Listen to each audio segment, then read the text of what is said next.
telling you this story because it still haunts me to this day. It's something that changed the way I see the world at night, and every time I drive alone, I feel that same cold fear creeping back. It all started about 6 months ago. I was driving through a long desert highway outside Albuquerque, New Mexico. It was around 2 in the morning and the road was completely empty. There's something peaceful about late night drive, just the soft hum of the engine and the endless stretch of road. But that night, the darkness felt heavier than usual. The desert air was cold and the silence was unnerving. No houses, no gas stations, just miles of emptiness under the pale moonlight. After an hour or so, I started feeling my eyelids getting heavy. I knew I needed to pull over and rest for a few minutes, so I checked my GPS and saw a small rest area just a couple of miles ahead. When I got there, my heart sank. It wasn't like any normal rest stop. No lights, no signs, just a dirt clearing with an old, broken-down sedan parked on the far side.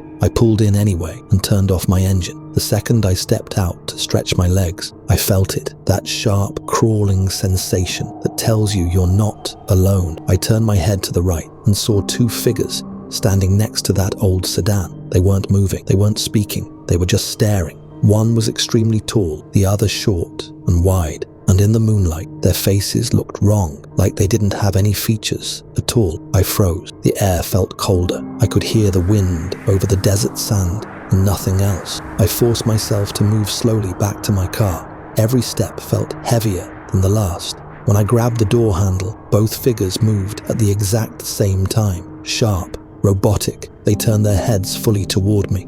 My stomach dropped. I yanked the door open, jumped inside and locked it. The headlights flashed on, and for a split second, I saw them clearly. The tall one took a single step toward me and then began to fade, not like he was walking into the darkness, like he was dissolving into thin air, piece by piece. I slammed my foot on the gas. The tires kicked up dirt as I sped off that empty clearing. In the rearview mirror, the sedan's headlights turned off. The desert went completely black behind me. I didn't stop driving until I reached Albuquerque.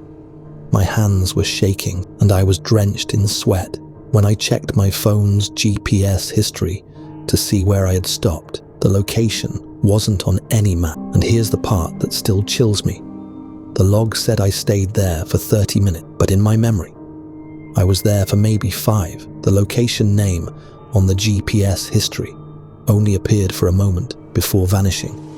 La Luz Rest Area. When I searched for it online, all I found were a few old forum threads with people saying the same thing.